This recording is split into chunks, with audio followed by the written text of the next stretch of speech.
Assalamualaikum warahmatullahi wabarakatuh. Baliyantinya kanneen biyya keessaa fi biyya alaa jirtan hundumti keessan yoo nageenyi keenya bakkuma isin jirtan isin bira nu bakka jecha.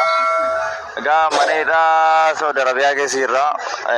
Manidha nuti keessa jirru Tariiqal Karjii jirra. Rabbii jedhaati obboleeyya koo hundi keessan iyyuu wanni isin nu gargaartan waa ta'u qofa isin kadhanna. Sheer nu godhaa sagalee nuuf ta'a warri barreeyaa jirtan.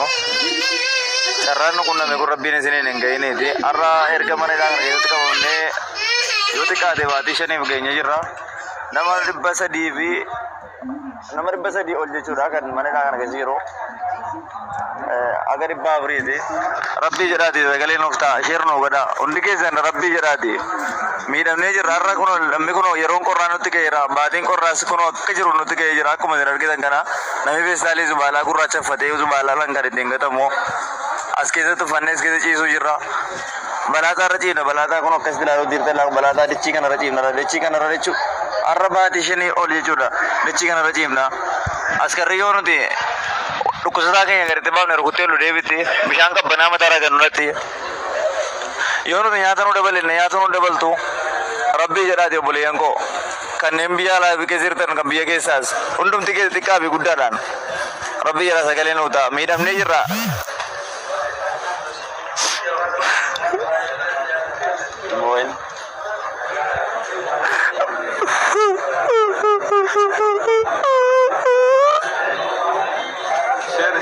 Share kora.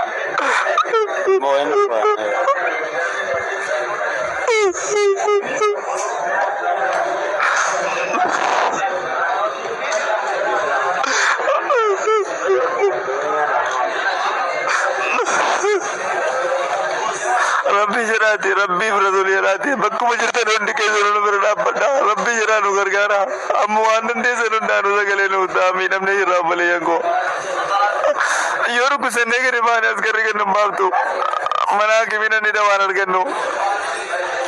Yoo nyaata kan nuti nyaannu guyyaatti kumsii tokko nyaanna. Ganama kumsii tokko guyyaa ruusa saanii tokko nama sadii nyaanna. Galgala kumsii tokko nyaanna.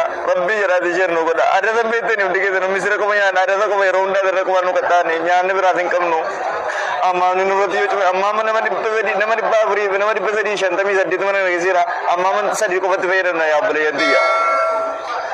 Cinaacha amma ciise jiru kan nuusni tokko guyyaa ciise kaan immoo halkan ciise. Rabbi jedhaati sagalee nuuf ta'a hundi keessan yoo bakkuma jirtanitti. Namni bakkuma jiran argitan kana qofa osoo hin taane alallee akka jiru.